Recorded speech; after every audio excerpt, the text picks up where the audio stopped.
Philip Ingram is a retired British Army colonel and former senior intelligence officer. Welcome to our program, Colonel Ingram. Thank you for having me on again. A Trump special envoy for Ukraine and Russia, General Kit Kellogg, said that the war in Ukraine could end soon in the upcoming months. Meanwhile, Russian dictator Vladimir Putin said that he would be ready for a compromise over Ukraine in negotiations with Donald Trump. Do you believe that the war in Ukraine can end in the upcoming months or next year? I will be surprised if it ends next year, no matter what we hear Donald Trump and his team saying. It's interesting, before Donald Trump is inaugurated at the end of January, he is clearly having negotiations with President Zelenskyy and with Vladimir Putin. And those negotiations, I think, are setting the conditions for what he's going to do when he gets in. But I think Putin has entrenched himself, and it could be, we're seeing an easing of that in some of the latest commentary that's coming out from him. But I think President Zelenskyy is giving Donald Trump exactly what he wants and what he wants to hear. So it'll be interesting to see which side Trump comes down on whenever he tries to end the war within his first day in office, as he said during his election campaign. Also, former Trump's national security advisor, Ambassador John Bolton, said that Vladimir Putin would agree with Trump's proposal on Ukraine because it would be the best way out for Vladimir Putin. Is he right? Do you agree with such idea, with such statement?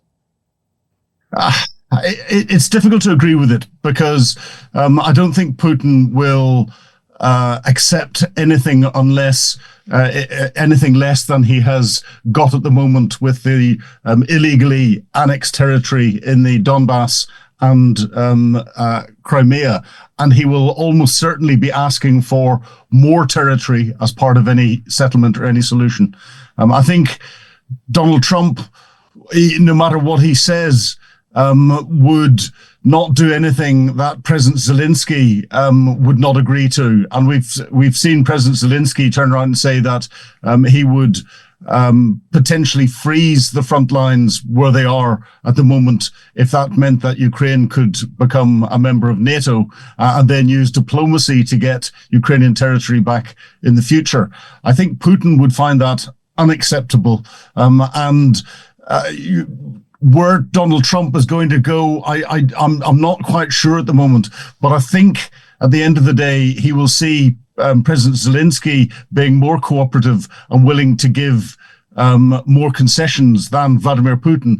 Putin will try and take. The difficulty is if there is any territory that is ceded to Russia, Russia will see that as a victory. But the global implications of that are massive because Xi Jinping will then turn around and go, well, if I take Taiwan by force, I only need to wait a few years before the international community will turn around and just allow me to keep it. And Xi Jinping is already stockpiling oil, gas, minerals, and other things for a potential conflict. So I think the negotiations are going to be harder than the negotiations in Ukraine are going to be much harder than Trump's team are suggesting to his electorate. From your perspective, would a ceasefire in Ukraine serve Russian or Ukrainian interests? I think a ceasefire would serve both interests at the moment. Russia is suffering. Through the whole of 2024, it has lost between 1,400 and 2,000 personnel per day. Russia can't sustain that. And that's quite clear with their heavy recruiting going on in Africa and their increasing reliance on troops coming in from North Korea. Russia's defense industrial base can't continue for much longer. They have used most of the armored vehicles that they had in storage. They're relying on rockets and ammunition to come from Iran and North Korea. And from a reliability perspective, I would not want to put a North Korean manufactured shell in a gun barrel and stand anywhere near it whenever the lanyard is pulled for it to go off. I wouldn't trust it would leave the end of the gun barrel. So no matter what Putin is saying from his ability to continue the war. That isn't reflected in what he's having to do to try and get troops and what he's having to do to try and get equipment. Whereas what I'm seeing from President Zelenskyy and what I'm seeing out of Ukraine, yes, you're suffering huge losses when it comes to soldiers in the front line, but there is this wider backing. Ukraine's defense industrial base is increasing its manufacturing capability, whereas Russia's is at capacity. Ukraine is supported by a large proportion of what we describe as Western countries and their defense industrial bases. And their defense industrial bases are only just beginning to get up to the production standards that are needed to support things. So I think if the political support remains from the United States, that will make it easy for Europe's political support to remain. And Ukraine is going to get in a stronger position when it comes to the military materiel that's there. The big issue, and I think it's the biggest issue for both sides, is manpower. Also, how can you assess the readiness of Russian elites for a ceasefire? Do you think that there could be a pressure on Putin to agree with Trump's proposal on a ceasefire in Ukraine? What is your take on this, on the Russian elite's stance on a ceasefire? Yeah, that's a very interesting question. I think Trump will put pressure on the wider BRICS community. So Brazil, Russia's in there, Iran, China and South Africa. The biggest player that Trump will try and put pressure on is China. Now, if we go back to Trump's last presidency, relations between the United States and China were not good.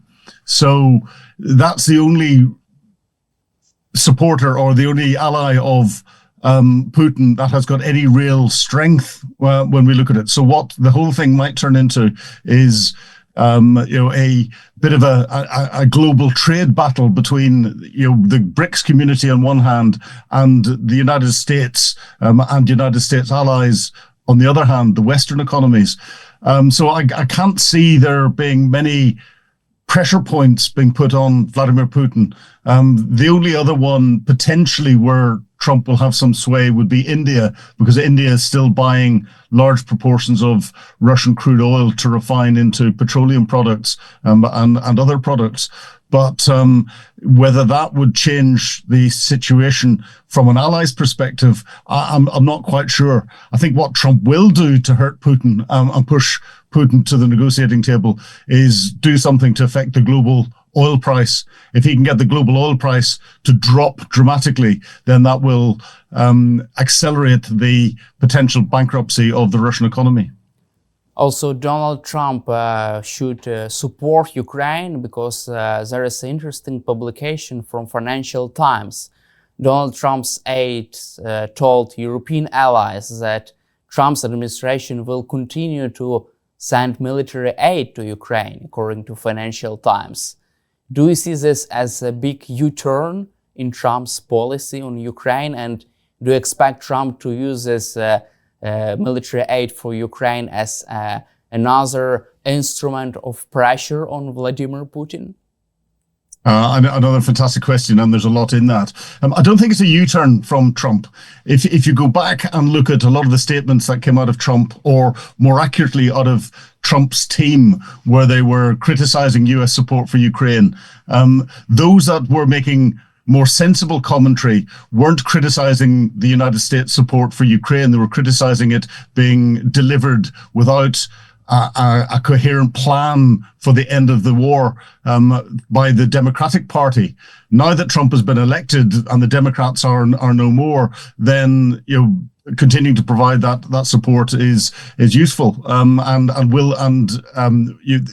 America will want to do it. America will want to do it because Trump is a businessman. The huge billions of dollars of US taxpayers' money that Trump's political team were saying was being donated to Ukraine isn't being donated to Ukraine in cash terms. It's being donated to Ukraine in military material and equipment and other goods. Those goods are being manufactured in the United States. Because of the amount of money that's being spent, the manufacturing capacity in the United States has increased. That means that there's more jobs, there's more taxpayer tax dollars going into the US economy from the growth of industries inside, and then the supporting industries and the communities that are built around those. Trump is not going to want to undo that in any way, shape, or form, because he will start to put Americans back onto the unemployed list. He will start to impact US companies. He will impact tax dollars going into the US economy. So he will want to continue the support, I think, to Ukraine from that perspective. Some of his team are very naive when it comes to geopolitics, and have put out soundbite statements that were aimed at the domestic audience, not the international audience. But when we listened to it from an international perspective, it didn't make sense and suggested that Trump didn't want to support Ukraine. And I think President Zelenskyy has been doing a fantastic job in delivering, his roadmap to the end of the conflict, his plans for negotiations and for peace. And he's giving Donald Trump exactly what he needs to hear when it comes to the push for negotiations. This conflict is going to end in negotiation at some stage. I don't think the conditions have been set for the negotiations to start yet, though.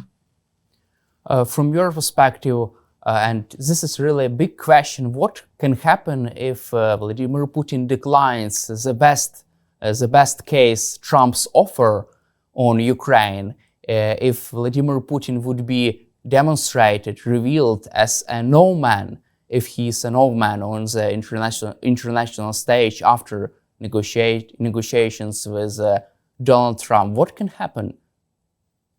Well, that's again another interesting question. Putin is increasingly isolated. There's an international arrest warrant out for him, so he can't leave Russia to any country that would carry out that Interpol red notice request to arrest him. His isolation will continue.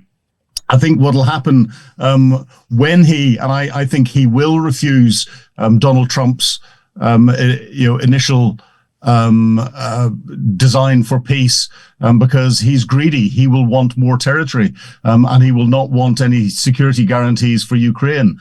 The commentary that we're hearing out of Lavrov and out of Peskov is just reinforcing the fact that Russia just wants to take more and more and more. And Russia will use that to try and build up their military capability again if there's any ceasefire, so that they're ready to restart the conflict at some stage.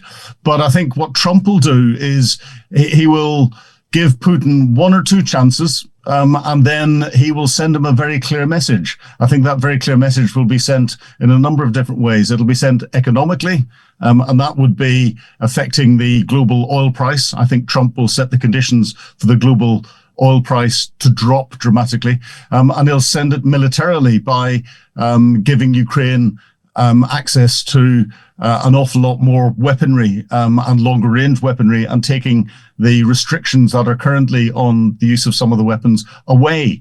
And he might even go one step further and try and push Europe and other NATO members to support protecting part of Ukraine, not getting directly involved in the front line, but allowing, and we've heard comments coming out of the French president and the British Secretary of State for Defence, you talking about potentially putting troops into part of Ukraine to allow Ukraine to free up those troops that are trying to protect the Belarus border and other areas. And NATO countries then carry out training for Ukrainian troops inside Ukraine. I think this is a very, very interesting set of messages that are coming out. So there's a number of things that Trump can do that will put an awful lot of pressure on Putin. I don't think Putin is going to give anything up, and I think that's his greatest weakness. I just wanted to ask you about this idea of sending peacekeeping forces to Ukraine.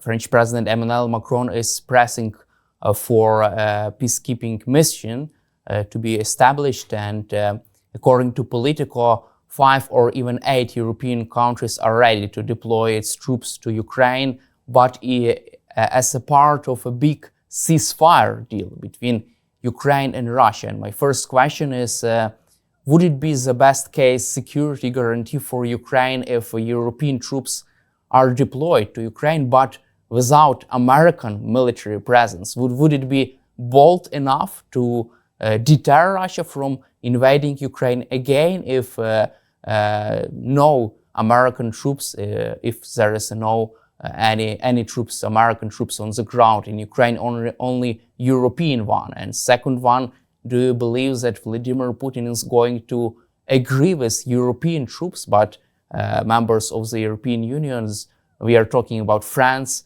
Germany, Italy, they are also members of NATO. So will Vladimir Putin agree with NATO troops on the ground in Ukraine? Well, I'll answer the second question first. I don't think Putin will agree to that at all, and he will see it as an escalation. Could European troops, effectively NATO troops without the Americans, provide a peacekeeping force inside Ukraine? Yes, of course they can. There wouldn't be a problem with that whatsoever. The fact that if America decided not to put any troops on the ground doesn't mean that there would not be American support. The US provides some unique capabilities that NATO and European countries would rely on. Those unique capabilities are operating today in support of operations in Ukraine. So it's air tankers, it's intelligence gathering capabilities, it's special equipments that are being provided into different areas. Europe could easily put troops into Ukraine and provide that peacekeeping and stabilization force. United States support, I think, would be guaranteed. United States, of course, is looking at 3 conflicts around the world that the international community is asking them to deal with. We've got in Europe, Russia, Ukraine. In the Middle East, a destabilizing situation across the Middle East, and we've just had the fall of Bashar al-Assad in Syria, and we've got a growing tension in Southeast Asia. From an American perspective, Southeast Asia and what's happening in China and in that area is a higher political importance for the US domestically than what's going on in Europe. And I think we'll see Trump putting pressure on European nations to step up and do more when it comes to physical support in for Ukraine. You just mentioned about Trump's demands on NATO. According to also this publication from Financial Times, Donald Trump's team will demand NATO members to spend at least 5% of their GDP on defense. Does this mean that this is really bad news for Russian dictator Vladimir Putin? Because if NATO members spend even more on defense, that would mean that Vladimir Putin would have less chances to have any kind of success in case of the attack on NATO. Yes, well, Putin is, he's a dictator who doesn't show any logic, but he's not that stupid that he would attack NATO, because he knows that the response would be overwhelming, and it would leave him with one option, and that would be to go nuclear. And I don't think he's daft enough to go nuclear, even if he starts a conflict into a NATO country. I think we're a long way off that. Sorry, I forgot the gist of your question there. I just asked you about the 5% of the GDP. Oh, yes, yeah. That's it, 5%. If we look at what Trump did last time, he insisted that NATO countries spent the 2% of their GDP on defense that they had agreed to become members of NATO. Not every country in NATO does that. And when Donald Trump threatened to withdraw support for NATO or withdraw support for those countries that didn't spend the 2%, if you don't pay, we don't play, he said, then a lot of NATO countries who weren't spending that money increased their expenditure. I think when Trump gets in now, he will want NATO to step up and take on greater responsibility. And there are 2 figures that are being pushed around. There's 3%, and then there's the 5% you said. And I think he will come in and try and bully NATO countries to increase their spending to 3% or 5%. And that's something that I think would be right and proper, because if there is a negotiated settlement where Putin is allowed to keep any element of territory of Ukraine, even under President Zelensky's plans temporarily, then that would effectively restart a Cold War, and we'd see an Iron Curtain coming down again across Europe. Whenever we had the last Cold War, NATO countries were spending between 6 and 7% of their GDP on defense, and that's just to prepare their defensive capabilities. Defensive and offensive capabilities are even more expensive. So I think Trump will start to push that button quite hard, knowing full well, again, the businessman that he is, that a lot of people, when they spend their money, will want to buy capability from US defense industry, and therefore it's good for the US taxpayer and good for the US economy. Let's cover also the most interesting statements from Vladimir Putin's end of the year final press conference. So Vladimir Putin said for the first time, I will quote him, when everything is calm, measured, stable, we are bored, Russian President Putin said in his answer, and this is when everyone wants action. It's really interesting statements. He was answering question about the war against Ukraine.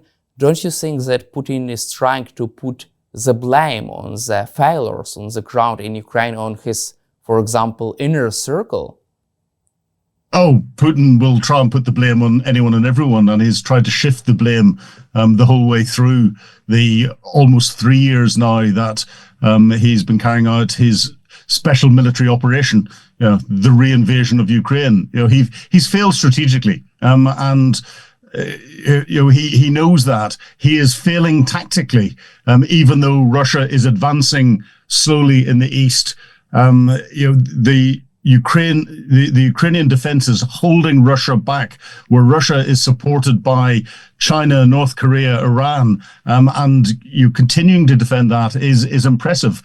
The war is not going to be won on who fights the best tactical battle. That will set some of the conditions.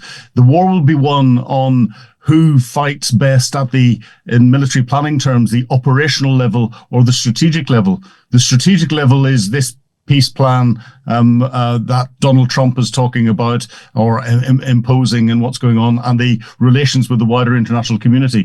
The operational level is dealing with Russia's ability to continue to prosecute its conflict. And Ukraine is having huge successes there, where it's destroying Russia's oil economy by attacking the oil refineries and oil storage depots, attacking the railway sites, attacking airfields, attacking military command and control structures, logistic bases, ammunition dumps. That is what is having a massive impact on Russia's ability to prosecute the war. And you put those two together, it's impacting the Russian economy. And I think through 2025, we will see the conditions for the collapse of the Russian economy, and therefore the political fallout that will cause Vladimir Putin and his inner circle. Putin will be trying to protect his position as much as he possibly can and blame everyone else. It wouldn't surprise me if we see more members of his inner circle taking up window cleaning jobs and falling out of the 9th floor window of various buildings over the next few months. And do you think that Vladimir Putin regrets his decision to launch full-scale invasion against Ukraine? That's a very difficult question to answer. I don't think Putin regrets anything, because I think Putin, in his own mind and his inner circle, brief him what he wants to hear. And in his own mind, he is changing the way he's thinking. He's changing his success parameters. He's changing his understanding of what's going on to suit what he wants. He doesn't live in reality, I don't think, because I think he believes genuinely that he is winning and will win from a military perspective. I suspect the reality is being withheld from him, or is being dressed up in such a way that there are solutions coming out of it. So Putin will not accept the reality of what's on the ground, and therefore I don't think he regrets it, because he won't let himself do that. I think if he could step back from himself and examine it, he would regret it if he was applying any logic, but I don't think he applies logic.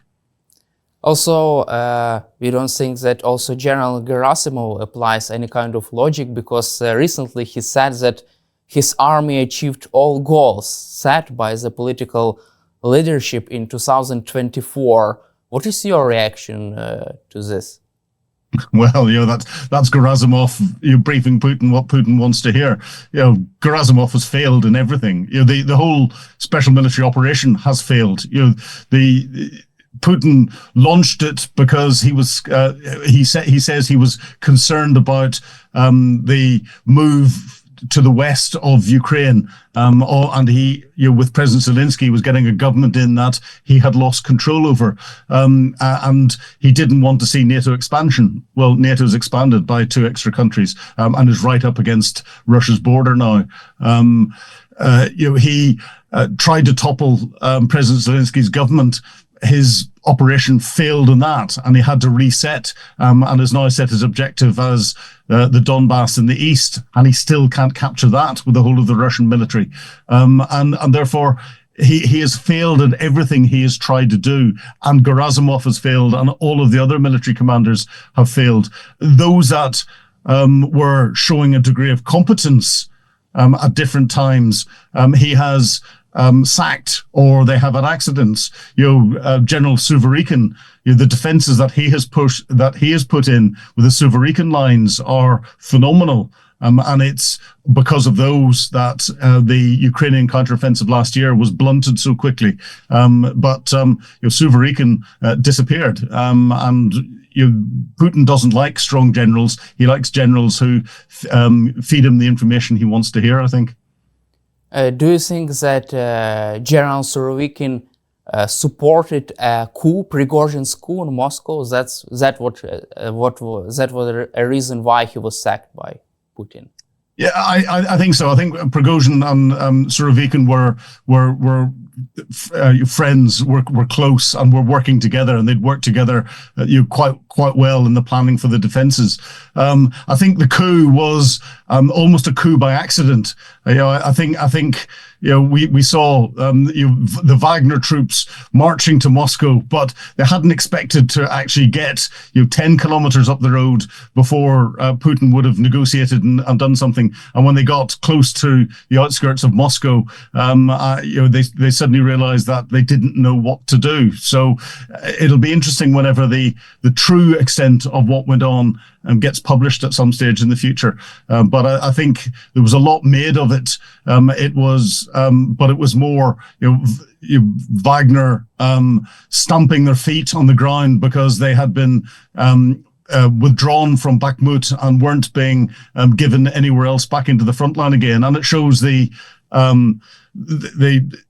difficulties that were going on between different high-level commanders. And I think Gerasimov was one of the key individuals who caused the friction that led to all of that in the past. But it'll be interesting to see when the proper history of it's written. Do you feel that there is a potential in Russia for another military coup in the nearest future?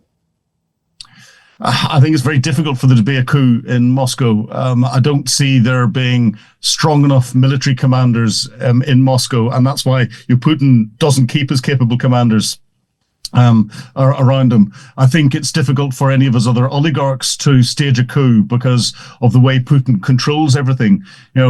We hear of different oligarchs or those that are close to the inner circle having accidents and falling out of windows or falling downstairs. Those are individuals who have probably turned around and suggested that it's time for Putin to go. That will create fear amongst the rest of the inner circle, and they won't know who to be able to trust and who not to trust. So it's very difficult then for a group of them to get together and try and overthrow Putin. I think if there's an economic collapse, then we might see more of a push in Russia. But it's difficult to see the circumstances of where Putin's power base is going to collapse beneath him anytime soon. Let's cover also situation in Syria. According to the New York Times, Vladimir Putin stopped taking Bashar Assad's calls after the beginning of this big rebels offensive on Aleppo and on the capital city of Damascus. From your perspective, why did Vladimir Putin stop taking Assad calls?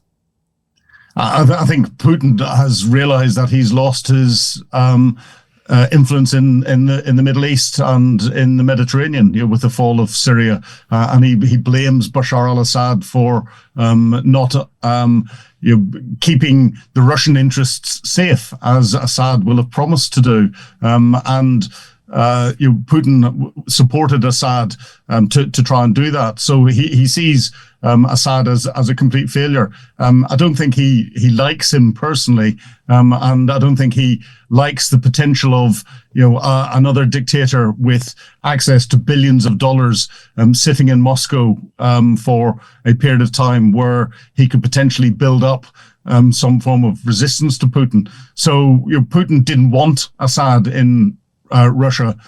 He's unfortunately had to take him, but the price that Russia is paying, and we're seeing convoys going to take the last of the troops and naval capabilities away from the Russian naval base at Tartus, and to close the other airfields that Russia's using down, even though those on the ground are saying, no, we're staying. I don't think the rebels will allow Russia to maintain any capability, even if Russia tries to throw lots of money at them, because the rebels suffered under Russian aircraft and Russian bombs, and suffered from Assad and Russian support to Assad. So the Middle East is a strategic failure for Vladimir Putin, and he hasn't quite started to feel the pain of that yet.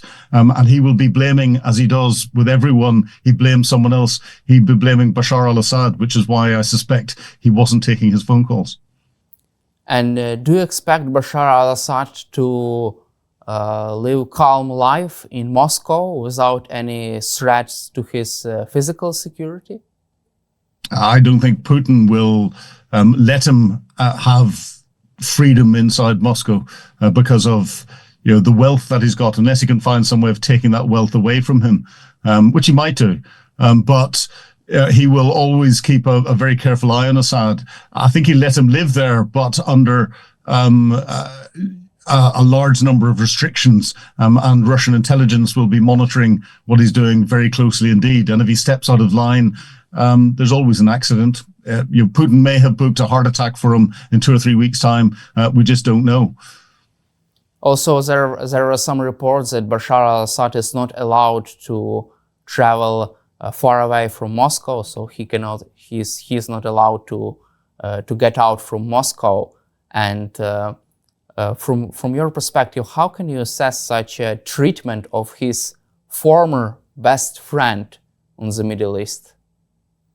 Well, I think this is Putin, not wanting him there in the first place. Will keep restrictions on him, knowing full well that Bashar al-Assad, you can't leave Russia because he's got nowhere else really to go to, and Putin will want to keep tight restrictions on him, so that he doesn't become a threat to Putin, a focal point for any other growing political movement that there is in the future. So effectively, he will keep him under an element of not necessarily house arrest, but city arrest. And Russian intelligence services will be monitoring his communications, monitoring his movements, and monitoring those who visit him very, very closely indeed.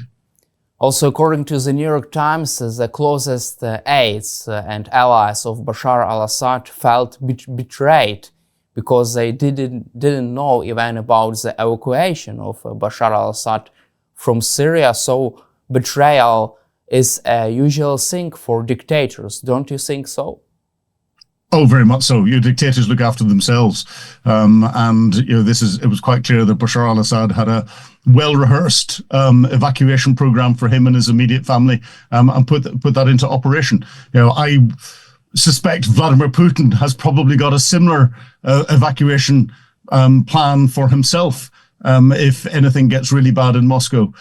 So that's what dictators do. And Assad's supporters, those in his immediate inner circle who are still inside Syria, their life expectancy, I think, is not very long at all. And let's cover also our last topic, Donald Trump's stance on global affairs on the international stage.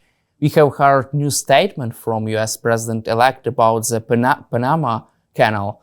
What is your take on that? And do you expect any kind of US military intervention in Panama? Well, US military intervention in Panama, Trump's team has talked of Panama and retaking the Panama Canal. There's talked of US control of Greenland, which belongs to Denmark. Is talked of bringing Canada in as another state of the United States. A lot of it's rhetoric. When it comes to Panama, I think what Trump will be doing is trying to set the conditions to renegotiate the price that US shipping has to pay in going through the Panama Canal and try and reduce the fees that US ships will have to pay and put political pressure on the Panamanian government to do that. And he does that by threatening. That's what Trump does. Canada, he'll be threatening Canada because Canada is one of those NATO countries that doesn't spend 2% of its GDP on defense. Never mind have the ability to up that to 3 to 5%. So that is where Trump will be pressurizing Canada. And of course, Greenland, there's good military reasons for Greenland with an increasing threat from Russia to want to have additional military capability in there. Trump threatening to take that. What's Denmark done? It's put another, I think, $1.5 billion worth of defense capabilities going into Greenland. That will placate Donald Trump, and I think he'll be content that that flank is being better protected. So he's a bully, but he uses business tactics rather than diplomatic tactics to try and achieve his aims. And do you feel that any kind of a US military intervention elsewhere around the globe would make the United States more stronger or more weaker from your perspective? I know, because it's like a hypothetical thing, a hypothetical one, but do you feel that such actions can make the United States more stronger or weaker on the global stage? Yeah, I think it's not down to military actions. The military is an arm of diplomacy. So, it can be used to pressure, it can be used to defend, it can be used to protect. And that's what Donald Trump will use his military capability to do. But there are areas which will affect the US economy and threaten US stability even more. And in particular, what China is doing around Taiwan and in Southeast Asia.